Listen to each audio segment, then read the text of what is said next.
Now we're going to talk about some of the concepts that we need to understand to do some system design. So the first concept is the concept of the subsystem. So what does it mean when we talk about a subsystem? So when you have a big system, you just divide it into smaller subsystems. Now, if you remember in the algorithms course, you learned about a group of algorithms that follow the divide and conquer paradigm. So divide and conquer is the general problem-solving strategy in which you take a complex task and then you reduce it into smaller tasks. Obviously, there are lots of benefits of doing that. The smaller tasks are easier to handle. And plus, you can assign different people to the different tasks so that the work can be done in parallel. So this is a class diagram. Like the notation of the class diagram is just used to describe the concept of a subsystem. You would have your system that is composed of multiple parts. These parts, the low-level part is a class.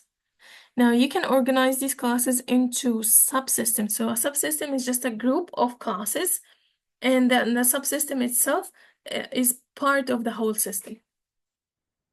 Okay. Now, a subsystem is a replaceable part of the system with well-defined interfaces. Okay, so you will encapsulate some of the classes that you have identified in your analysis into components. Okay, so a subsystem we can define as a component. Okay, inside this component is just a set of classes. So you just group the related classes together into subsystems that we call components here. The UML diagram used to describe these subsystems is called component diagram. And the component itself would look like this. So this is the standard notation. Now, if you look up component diagram, people use the different graphics, especially when you talk about cloud computing, they would probably use the icon that represents the service as a component in the component diagram. But this is the standard. This is a UML notation. So in the UML notation, the component would be just a rectangle, and it has the component name and the word component, the stereotype component. And then here is the component icon. So this little rectangle with the two dashes is the component icon. And when you have a system, like when you organize the classes into components like this, you will need to define who would depend on who. So which of the components depends on which of the other components, which means that like there's some of the classes inside this component would need to interact with some of the classes in the other component. Okay, so we can define the dependencies between the components this way. Now, we can use this dash error notation early on when we don't have enough details, but as we go through the process, we can define these dependencies in more details using the concept of the interface of a service. So now we're going to talk about services and interfaces. So what is a service? A service is just a set of related operations. So if we talk in terms of the implementation at the very end, it's like the same idea of a function or a method. So it's something that you call for execution, and based on that call, there's some action or some behavior is or some desired purpose is going to be met. Okay, so for example, if we have a subsystem that provides a notification service. So a notification service would include some operations that allow us to send notifications or send notices, look up notification channels, subscribe or unsubscribe. So there's just a set of functions that we can call in order to do actions related to notification. So this is the notification service.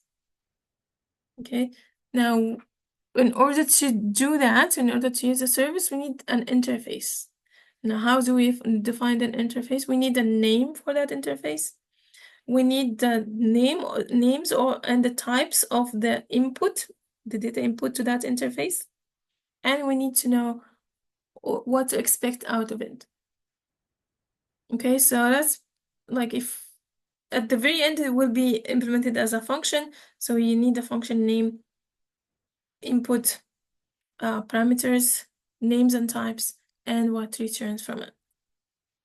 Now, at this moment, I keep saying function that like this is gonna be what the surface is gonna be translated into at the end.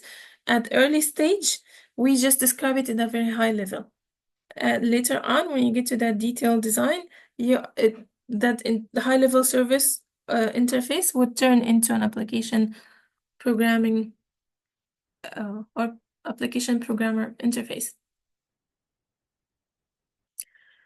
Okay. Now, how do we define that how do we indicate that on the diagram? We would need to have this notation, the lollipop notation or the ball and socket. So when a component requires a service, okay, needs a function somewhere to be implemented so that it gives it some information or do some action for it, that's called a requirer. And the required interface would be indicated by this socket icon. Now, on the other side, the provider component, so this is a component that have the service that will eventually have a class that have a function that provides that service, would be indicated by this lollipop or the ball icon. And then the name of the interface needs to be indicated somewhere.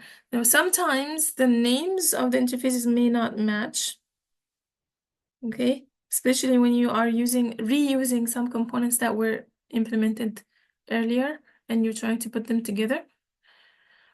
But if none of them is implemented in this, the interface is the interface that is required has the same name that is the interface that is provided, you don't need to repeat it. You can just use one name, like here, for example. So we have a resource management component that provides two services.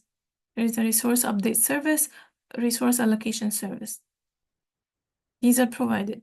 Now, the field of officer interface requires the resource update service, and the dispatcher interface requires the resource allocation service. Okay, so that we don't need to have the dashed arrows notation anymore. If we can provide this kind of detail, it will help later when we get to the detailed design and the implementation. All right.